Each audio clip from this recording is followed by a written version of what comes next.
सीमांचल के सर्वांगीण विकास के लिए वीवीआईटी में पीताम्बर फाउंडेशन के द्वारा भोला पासवान शास्त्री व्याख्यान मंच का आयोजन किया गया, जिसमें कई नामचीन प्रबुद्ध जनों ने हिस्सा लिया और पूर्णिया समेत पूरे सीमांचल के अवरुद्ध पड़े विकास को कैसे आगे बढ़ाया जा सकता है, इस पर विस्तार पूर्वक चर्चाएं की। Retired wing commander Vishwajit Kumar ने इस दरमियान कहा कि यह क्षेत्र पूरे देश में अपने पिछड़ेपन के लिए जाना जाता है, जबकि इस क्षेत्र में पॉलिटिशियन की कोई कमी नहीं है।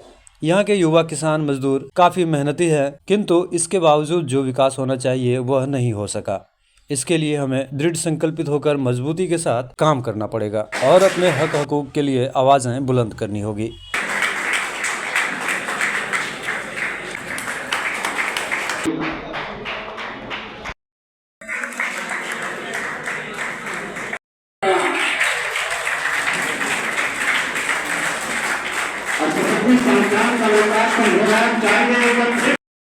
और जिला भाजपा अध्यक्ष को एक ही चीज बोलूंगा कि अभी जो एयरपोर्ट की मामला चल रहा है उसमें प्रधानमंत्री जी ने इस एयरपोर्ट की बात अपने 2015 में की थी, और इतना जरूर है कि मोदी है तो गारंटी है आपको एयरपोर्ट मिलेगा मिलेगा मिलेगा। थोड़ी सी कि हमारे जो जनप्रतिनिधि है कहीं उनकी इच्छा शक्ति की कमी नहीं है, आपस में टकराहट रहा है, सही ढंग से जो ब्यूरोक्रेट्स के साथ जो तालमेल होना चाहिए था वो तालमेल नहीं हुआ है। उस सभी व्यवधान को आने वाले एक साल ज़्यादा भी हम नहीं बोलेंगे। 2025 के पहले विधानसभा के पहले हम लोग को यहाँ फ्लाई करने का मौका मिलेगा, चाहे वो दिल्ली जाना हो या पटना जाना हो या कलकत्ता जाना हो, ये पूरा मुमकिन है। मोदी है तो मुमकिन है, ये मैं पूरे विश्वास के साथ कह रहा हूँ। और इस बार जो आप लोग के से जो 405 जो हम लोग करेंगे जिसमें पूर्णिया भी उसमें शामिल रहेगा, वो जरूर कहीं ना कहीं बेहतर करेगा। मैं सभी को इसी बातों के साथ हार्दिक अभिनंदन करते हुए मैं अपने वाले को पहले जन जागरण, अडवाणी जी ने जन जागरण शुरू किया रथ लेकर के, फिर जन आंदोलन हुआ। जन आंदोलन का मतलब हुआ आंदोलन करके तो उसका जो एंड प्रोडक्ट हुआ वो विध्वंस हुआ स्ट्रक्चर का, और उसके बाद थर्ड स्टेप में कानूनी लड़ाई लड़ी गई। कोई भी कोर्ट उस विवादित ढांचे को तोड़ने का ऑर्डर नहीं दे सकता था, क्योंकि आंदोलन में उसको तोड़ दिया तो एक सर्विस प्लेन जमीन मिल गई तो कोई डिसीजन भी हो सकता है। और तब जाकर के जब हम लोग कानूनी लड़ाई लड़े तब फिर उसके बाद कंस्ट्रक्शन हुआ, और कंस्ट्रक्शन भी हम लोगों ने बहुत तेजी से करके हम लोग करीब 13 करोड़ परिवारों में हम लोग गए चंदा मांगने, 4.5 लाख गाँव में हम लोग गए पैसा मांगने, और हम लोगों ने अल्टीमेटली इसको किया। और हम लोगों ने 22 तारीख को फिर उसी बात को रिपीट किया कि जिनसे हमने चंदा लिया है उन सबों के अक्षर भेज करके हम प्राण प्रतिष्ठा के दिन ये काम करें और नई दिवाली के रूप में बनाए। तो ये संकल्प हम लोग का था।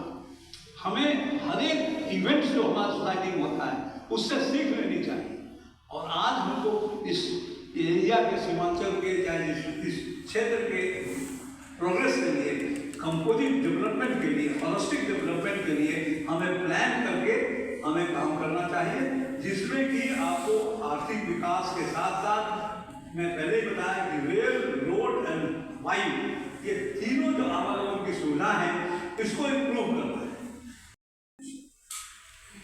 आप अगर जाएंगे पटना में एक राजेंद्र नगर रोड नंबर 6 में बहुत बड़ा आंख का अस्पताल खुला है, बहुत आप पाएंगे कि बिहार में बड़े बड़े बिल्डिंग तैयार हो गए,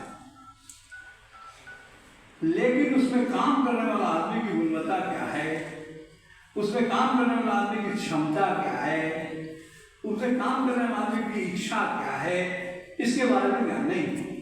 तो मैं इसको डिफाइन करता हूँ कि आप आईफोन का लेटेस्ट मॉडल खरीद लीजिए, अगर सिम कार्ड ना होगा तो क्या काम करेगा?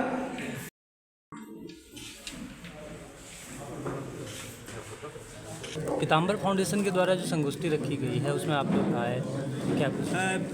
आज पीताम्बर फाउंडेशन पूर्णिया के द्वारा आयोजित एक संगोष्ठी में मुझे बुलाया गया, और इस क्षेत्र के विकास, सर्वांगीण विकास के लिए जो ऑब्स्ट्रक्शंस हैं, जो बाधाएं हैं, उसको दूर करने के बारे में सोचने की प्रक्रिया शुरू की गई।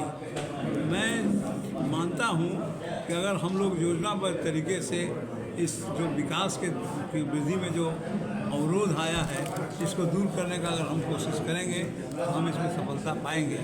और हमें योजनाबद्ध तरीके से इसके लिए एक प्लान करना चाहिए कि किस आधार पर जाएं, हम लोग करें। सबसे पहली बात तो है कि इस एरिया में जो आवागमन की सुविधाएं हैं उसमें इम्प्रूवमेंट होना चाहिए, जिसमें कि रेल, रोड और वायु तीनों हैं। जैसे कि पटना में बस की सर्विसेज पर, यहाँ बस की सर्विसेज, एयरपोर्ट की व्यवस्था और ट्रेन की व्यवस्था सब अच्छी ट्रेन से यहाँ आवे, जिससे कि लोगों को आने में आसानी हो, तो इस क्षेत्र का विकास बढ़ेगा। दूसरा है कि सर्वांगीण विकास में केवल रेल रोड से भी नहीं होगा, हमारी मानसिकता भी बदलनी होगी। हमें लोगों को भी उस तरह से तैयार करना होगा कि इस एरिया में जो विकास हो उसको सस्टेनेबल बनाएं, उसको उपयोग करें। जैसे कि बहुत से लोकल चीज़ है जिसको और कहीं नहीं मिलता है, मखाना उखाना जैसे है, ये सब से हम उसको इम्प्रूव कर सकते हैं। तो सर्वांगीण विकास के लिए किसी क्षेत्र के लिए एक आदमी और एक व्यक्ति से नहीं हो सकता है। मैं पीताम्बर फाउंडेशन को रिक्वेस्ट करता हूँ कि आप कृपया इसमें लगे रहें और आगे आने वाले दिनों में पूर्णिया के क्षेत्र, इस सीमांचल और इस क्षेत्र के प्रोग्रेस के लिए कार्यरत रहें और ये कोशिश करते रहें।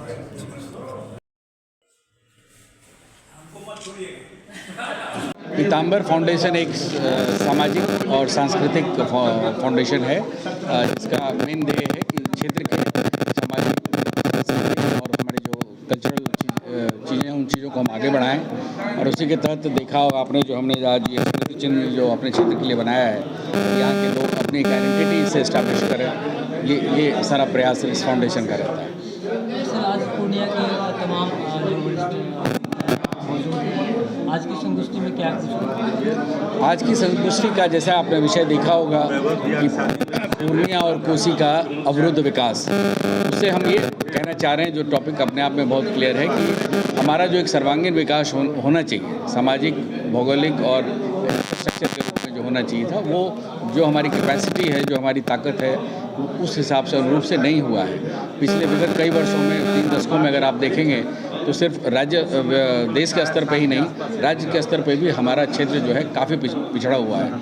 अभी आप शिक्षा की बात करें, 53% है, पर कैपिटा इनकम 57,000 है पर ईयर, तो वन ऑफ द लोएस्ट है कंट्री में। तो ये हमारे लिए बहुत ही चिंता का विषय है। तो चाहे शिक्षा हो, चाहे हेल्थ हो, चाहे इंफ्रास्ट्रक्चर हो, चाहे इंडस्ट्री हो, हम हर चीज़ में बहुत पिछड़े हैं। और देश का सबसे पुराना ज़िला होने के बावजूद, जो 1717 ईस्वी में बना और आज 250 साल से ज़्यादा पुराना हो चुका है, उसके बावजूद अगर हम देश के सबसे पिछड़े ज़िलों में आते हैं तो आप समझ सकते हैं कि ये कितनी पीड़ादायक बात। हमारे आने वाले जनरेशन्स को हम क्या मुँह दिखाएंगे। तो हमारा यूथ जो आज शिक्षा के लिए देश हर जगह बेंगलोर, हैदराबाद, बॉम्बे भटकता है, यहाँ हायर लेवल के एजुकेशन की क्वालिटी नहीं है, हमारे जॉब नहीं है, इंडस्ट्री नहीं होने के कारण, तो इन सारे विषयों पे, और उसमें एयरपोर्ट भी है, रेल गुड कनेक्टिविटी भी है, रोड भी है, तो इन सारे विषयों का एक संगोष्ठी रखा गया था कि एक सोच बने जिससे समाज में लोग अपनी जवाबदेही को समझें और उस हिसाब से आगे बढ़ें। कि हमारे लोगों में अपने जनप्रतिनिधि के प्रति एक अकाउंटेबिलिटी जो पैदा करनी है, उसकी घोर कमी है। और वही मैंने कहा कि चाहे वार्ड कमिश्नर हो कि वो MP हो, सबको अपना अकाउंट जनता के सामने करनी चाहिए। जनता को इतना कॉन्फिडेंस होना चाहिए अपने ज्ञान के प्रति कि वो अपने रिप्रेजेंटेटिव से, जनप्रतिनिधि से सवाल कर सके कि वो अपना पूरा खाका दे सके कि हमने क्या अपने कार्यकाल में किया, तभी जाके समाज के, हमारे क्षेत्र की प्रगति हो। सर, बिहार के पिछड़ेपन की बात क्या वजह लगता है कि अब तक बिहार? देखिए, दर्जनों कारण हैं, होते हैं, आप भी समझते हैं इस बात को, लेकिन अगर मुझे आप कहेंगे एक सबसे बड़ा मुद्दा बताएं तो मैं कहूँगा एक इफ़ेक्टिव लीडरशिप की कमी। आज वो लीडरशिप नहीं है कि पटना से लेकर दिल्ली तक हमारा पूर्णिया के क्षेत्र की ज़रूरतों को मजबूती से सरकार के सामने रख सके। उसकी घोर कमी के कारण आज हम इस स्थिति में पहुँचे हैं। तो अदरवाइज बहुत सारे कारण हैं, लेकिन एक अगर सिंगुलर सबसे बड़ा कारण कहेंगे तो एक इफेक्टिव लीडरशिप की कमी मैं मानता हूँ सबसे बड़ा। सर, आप पीताम्बर फाउंडेशन जिस तरह से काम कर रहे हैं, उसमें क्या लगता है कि इस तरह की कोई यूथ और हमारा जो है, हाँ, हमारे जो यूथ है और हमारा जो समाज है, ये मैं उनकी अवेयरनेस बढ़ाना चाहता हूँ कि वो अपने आप एक अच्छी लीडरशिप को आगे लाएंगे। मुझे पूरा विश्वास है कि आने वाले समय में हमारा क्षेत्र पूरी मजबूती ताकत के साथ आगे बढ़ेगा और कमियों को दूर करेगा।